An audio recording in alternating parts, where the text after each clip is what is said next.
Foundation tells the story of a complex saga of humans scattered on planets throughout the galaxy, all living under the rule of the Galactic Empire. Things take a turn when a professor named Harry Seldon predicts the downfall of society as we know it using psychohistory. Psychohistory is a combination of history, sociology, and mathematics to predict what may be in the future. This of course makes Harry a terrorist in the eyes of the Galactic Empire, who wants to see him dead, so that they can keep hold of their power and not to invoke a rebellion.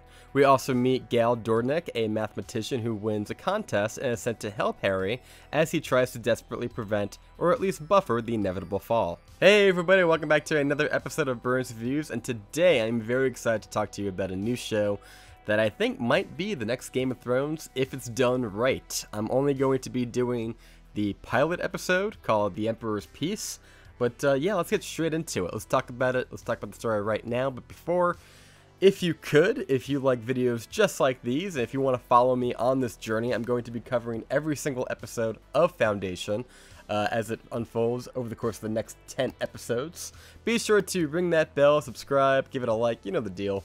And yeah, let's get right into it. So as far as the story, the pilot is pretty solid. Game of Thrones meets Star Wars is basically how I would put it.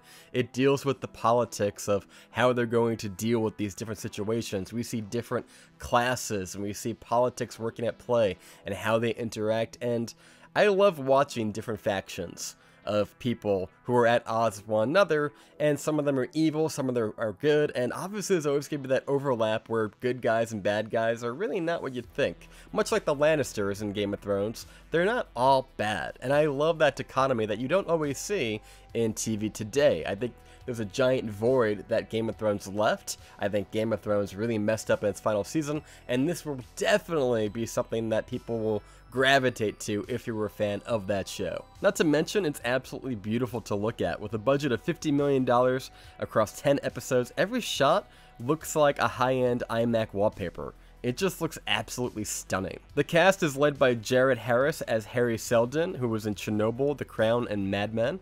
I think he works really well as a professor trying to save his world. He doesn't come across as crazy, but rather a man convinced of what he thinks is true. And then we have Lobel as Gaal Dornick. She plays a more or less our main character, the viewfinder if you will, who decides that she's going to help Harry, not necessarily because she believes in him, but she just doesn't want to be wrong. If she's wrong, then basically everything's going to go to hell, and she's going to feel bad for not helping him. So it's one of those kind of situations. Not to mention, her home planet has completely outcast her, and she feels like this is her destiny.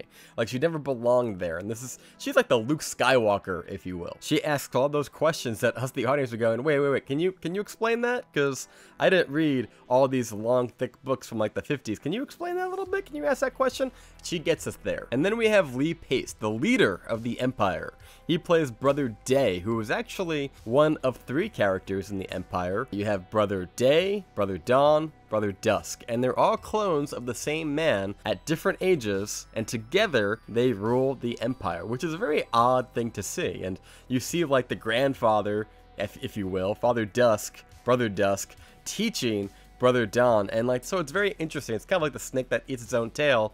And I'm very curious to see how these characters play out as time goes by, and obviously they're going to have different experiences, and obviously they're going to have different ways of seeing things, and I'm pretty sure they're going to be at odds with one another as the show unfolds. I think Lee Pace is fantastic. If you haven't seen Lee Pace in *Halt and Catch Fire*, I know everyone knows him as Ronan from the MCU and Guardians of the Galaxy, in which he's pretty wooden and bad, but if you've ever seen *Halt and Catch Fire*, he is capable of playing a character that is bad, evil, sinister, but also can flip the switch and be incredibly empathetic, and I think that's exactly what we're going to see here on Foundation. I mean, there's one scene, for example, that he just pulverizes somebody. He's just like, pfft. He's like, oh, shit, I guess they have that technology. So, going into prose, I think the show does a good job of juggling all the different groups of characters without bogging them down too much with jargon from the book. I found it very accessible without having ever to compromise the intelligence of the source material. And the acting is also pretty solid across the board. We're only in the first episode, but at no point did I feel like there were any weak links in the chain, and all flowed very nicely. Now, going into negatives, this was kind of hard for me to do because I really enjoyed the show. I think the only negative I can really say is that this show probably isn't going to be for everybody. If you're not into some deep cut science fiction kind of thing, like stuff like that, if you don't like Game of Thrones, if you don't like fantasy, I guess, because it's very much a sci-fi fantasy show. If you don't like that kind of thing, I guess you won't be into it, but I think it does such a good job of basically being a mirror to our own society, to our own sense of politics, to our own humanity, that I think it's very accessible. It's painted with sci-fi, but deep down, it's people. And I think if you like Game of Thrones, you're quickly going to have to jump on board with Foundation. I think it was a lot of fun. I thought it was engaging. I have all 10 episodes. I'm going to be doing a week-to-week, breaking them all down. But for right now, I'm going to give Foundation Episode 1, The Emperor's Peace, an 8.5 out of 10. I don't even know why I'm not giving it a solid 10. When I think about why it's not great, I guess there were some scenes that were like a little bit lacking, a little bit as far as pacing could have been a little bit tighter, but that's really just a nitpick. I would highly recommend Foundation if you have Apple TV. If you don't have Apple TV, go get it. It also has Ted Lasso, which is my all-time favorite show right now. And until next time, guys, thank you so much for watching. I have been John, you just got burned, and we will see you next time.